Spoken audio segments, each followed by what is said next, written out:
Now, what they mean by that with infertility is the inability to conceive a child or have a viable pregnancy after 12 weeks. Okay. And that translates to about 1 in every 8 couples in the United States. Now, here's what I find very interesting is that it actually gets worse worldwide. It's actually 1 in every 6 couples. It's about 20% of couples worldwide. Like endless possibilities. Mhm. And yet the things that are around us are decreasing our possibilities. It's decreasing how our bodies function. It's decreasing our health.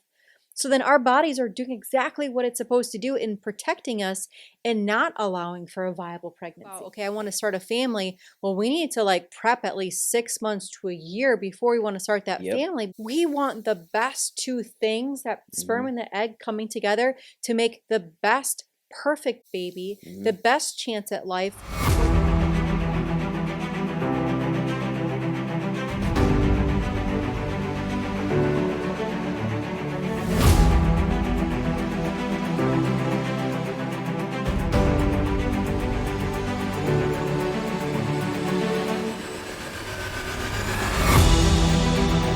Hey everybody, welcome back to the podcast. I'm Dr. Skip Wyss, and I have the amazing Dr. Julie Wyss with me again, coming at you for the Prime Podcast. From where, Dr. Julie? We are in the Legacy Life Media Studios. Yes, and this is an awesome studio. I love it here. And today we are talking on a topic that can be tough for people.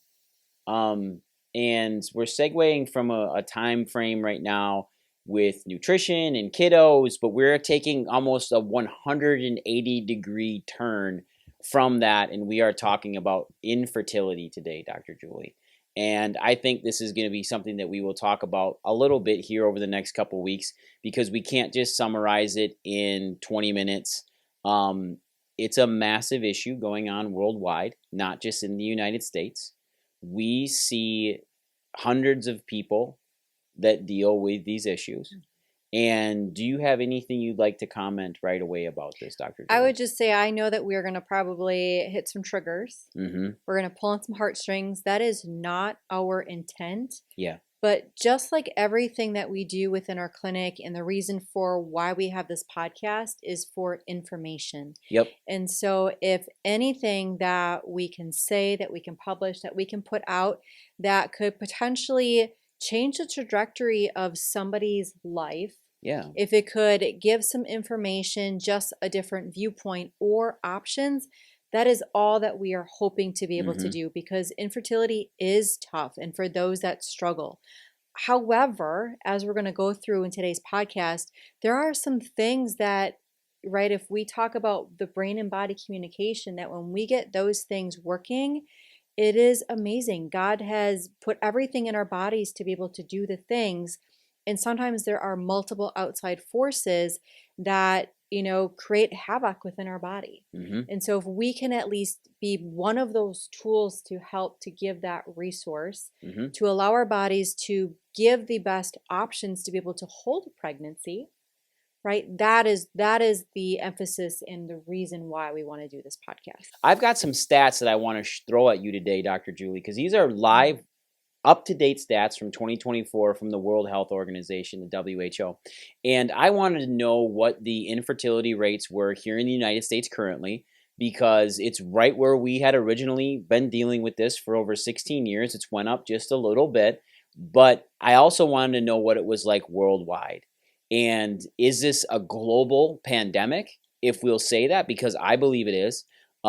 Is it something that is going to continue to get worse as we go through time here with the stress and our diet and the way we're living? Absolutely. So in the United States, roughly 15% of couples struggle with infertility. Now, what they mean by that with infertility is the inability to conceive a child or have a viable pregnancy after 12 weeks. Okay. And that translates to about 1 in every 8 couples in the United States. Now, here's what I find very interesting is that it actually gets worse worldwide. It's actually 1 in every 6 couples. It's about 20% of couples worldwide, which is actually alarming and scary. 20% of the world is dealing with an inability to conceive a child, and that is roughly 186 million people. And that's a serious problem, because Now we're dealing with an absolute world population issue.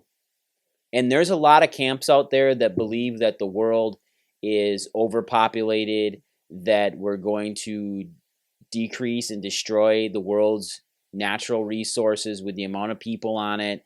And I'm telling you right now, living in a world of abundance, knowing that there will always be enough for everyone, being a very strong Christian with my devout values, that I know that the world will not become overpopulated. I don't believe it will. Now, there's some of you that will think that there's a conspiracy out there that maybe the world's being depopulated, and that has some validity to it. Well, I mean, and that's where depopulation can come in many forms. And I Yes. think that is that, I mean, that nobody talks about this is problem number one, right? So why does infertility, why is there such a hush hush around these struggles, right? Yeah. Just like about postpartum and the things that happen after baby, like nobody talks about these things. And so I don't like to say like normalize infertility, but there needs to be discussions and there needs to be alternatives that people aren't like, because nobody talks about it. People don't know that there's other things that can be done. Well, I think infertility has become normalized. I mean, you can say normalize it, but it has become normalized. People have just learned to live with it. They've learned to be told that, oh, you're not going to be able to conceive a baby. Oh, okay. Well, that's normal in 1 in every 8 people. And it's not okay. It's not okay. Like, that's not normal. We're designed to have children. We're designed to conceive, and we're designed to populate the earth. Like, that is our job. You know, and to say that our bodies can't do it anymore is a serious risk. It's a serious problem. Now, whether you choose to not have children, that is totally your choice. And I'm a massive proponent of supporting people in those choices. If they choose not to have children, okay, great, wonderful. But what about all the families out there that are trying to actively conceive and can't?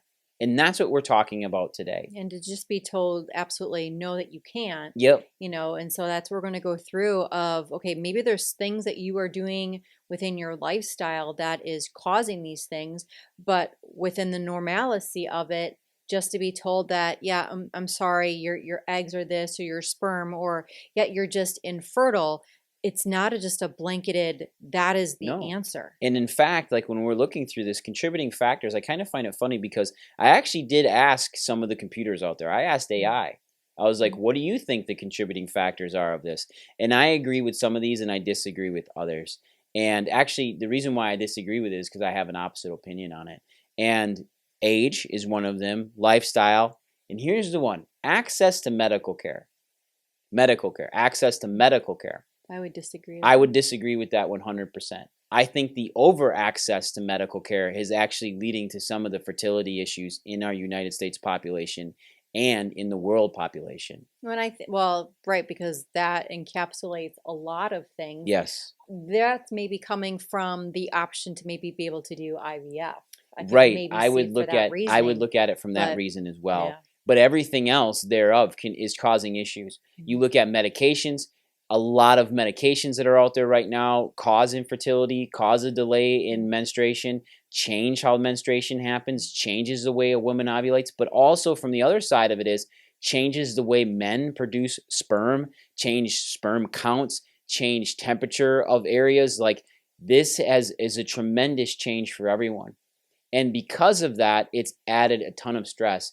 What we found at Prime Family Chiropractic Centers in here, the chiropractic has a tremendous undertone in all of this.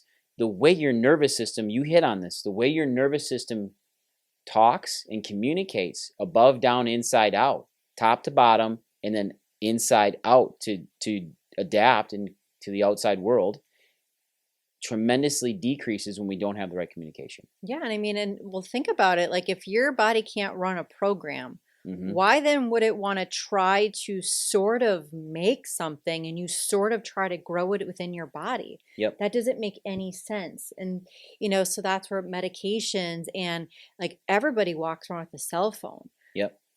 So if we would start to look at the contraindications and some of the ramifications of using and utilizing nonstop these things, of course it's going to start to change our body and our environment that we live in. Mm-hmm. So it's a hostile environment. Why would you ever want to bring or grow something in that? I mean, it's back to, I mean, I remember in elementary school of trying to grow seeds in a windowsill.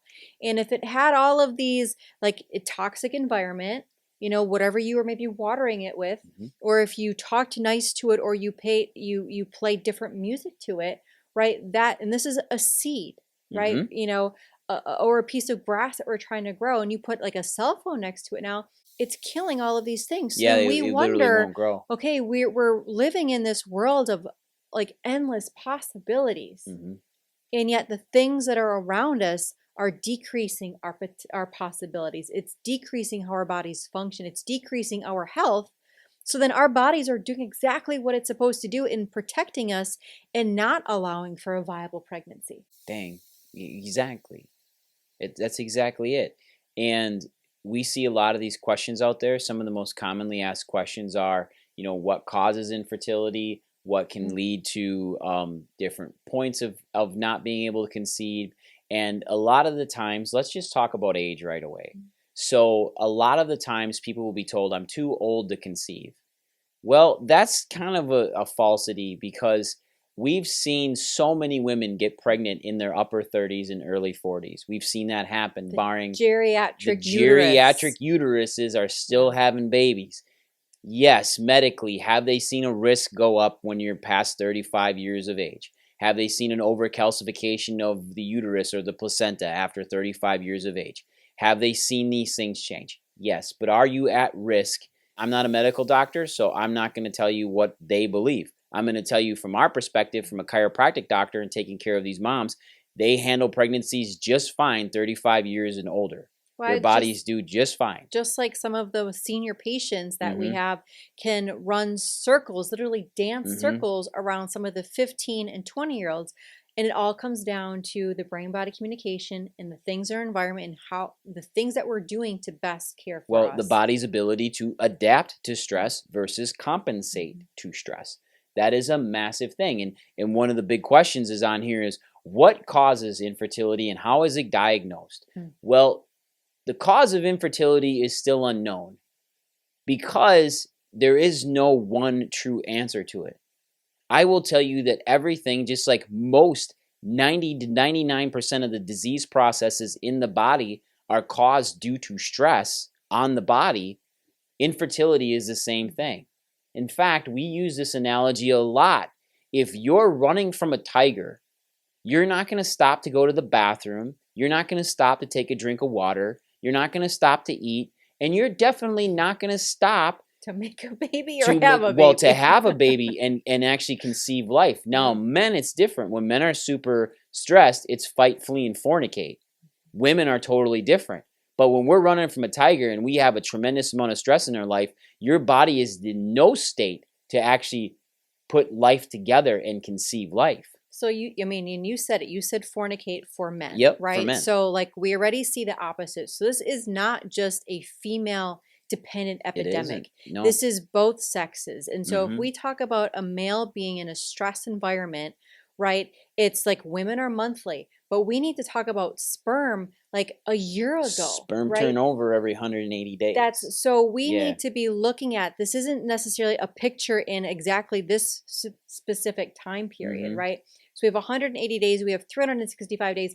Those are the things that are coming together. So even if you'd like, okay, today I'm resetting my environment, I'm getting rid of all of my stress, we need to look back in the past of, okay, those are actually the things that's going to produce this so-called baby. Yes. That's what's going to make this fetus. So that's where like when we counsel and we talk about, okay, I want to start a family, well, we need to like prep at least 6 months to a year before we want to start that family, because we want the best two things, that sperm and the egg coming together to make the best perfect baby, the best chance at life, for the best successful for implantation and thereafter. Yeah, so this is segueing into next week. I already have it wrote down. Is we're going to talk some nutritional recommendations for fertility and how to support it from both sides of it.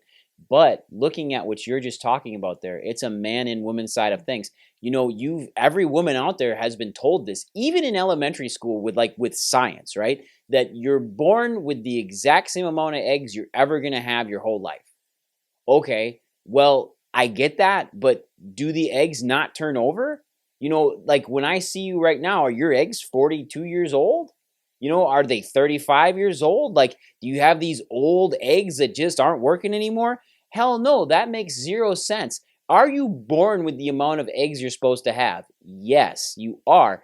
But those eggs turn over. They turn over every 180 days. They do. They turn over every 6 months. They take care of themselves. They die, and then there's new We ones go that come through on. the body heals itself, right? The The body new heals tongue, like itself. everybody's burnt their tongue Yep. before. You don't go around with those blisters, Mm-hmm. right? You get a new tongue, just like you get a new liver. So to think that the things inside our body are just the same thing of when were Yep. first born, that there isn't that regeneration process.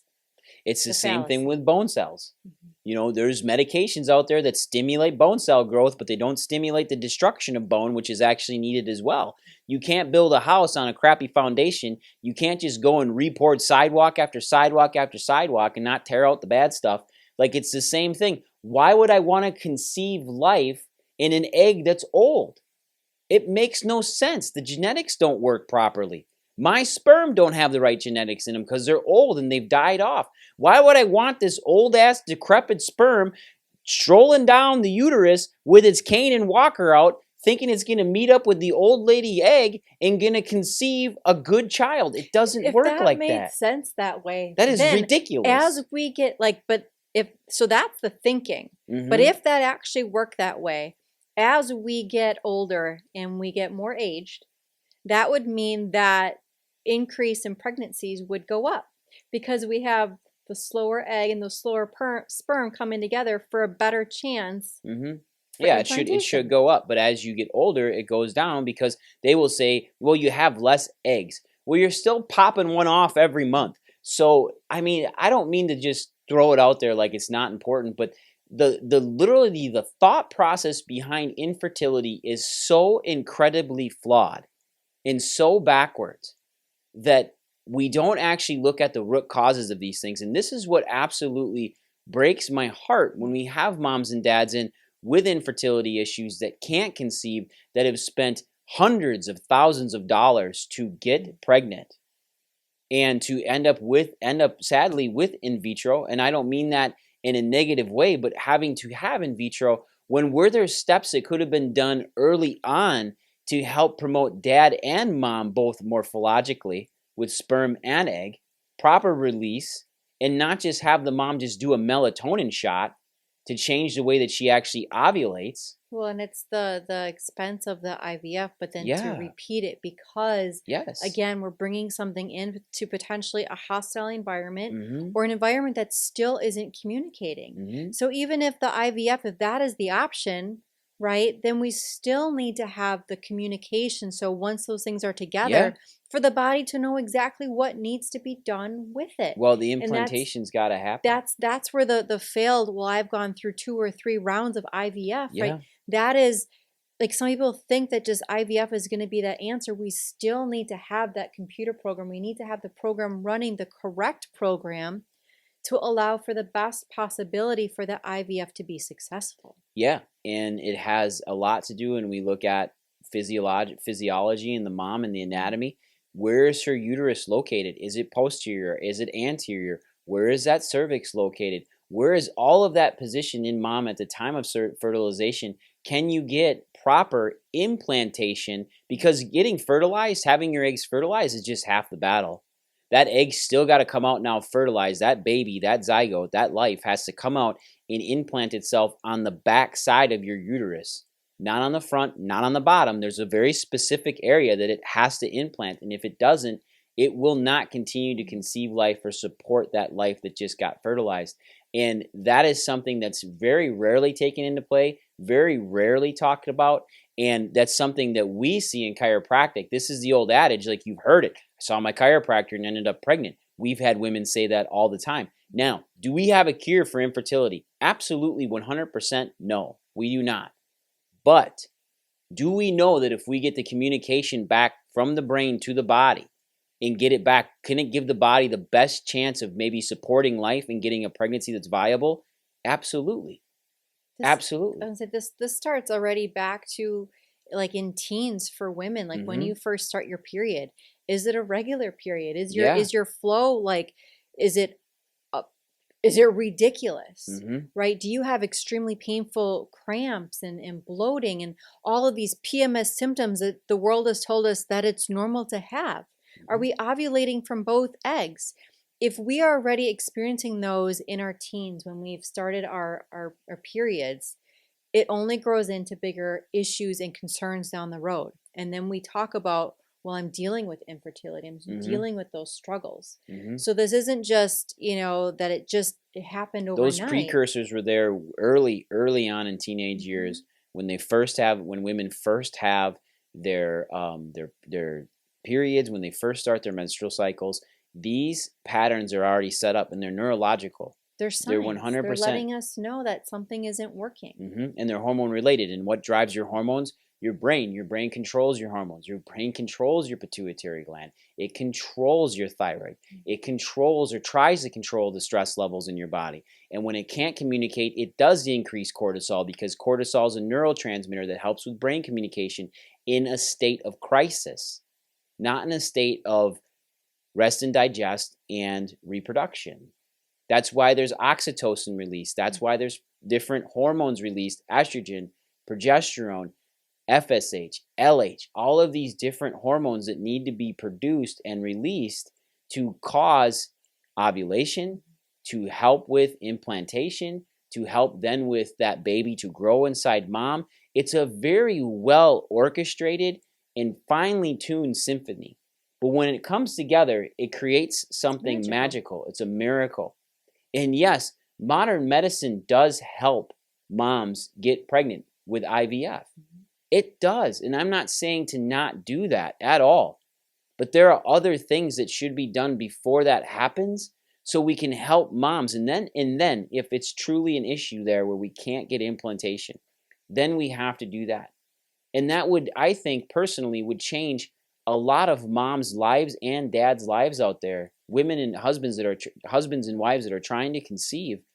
It would change their perspective and actually, hopefully, save them tons of money and a massive amount of stress.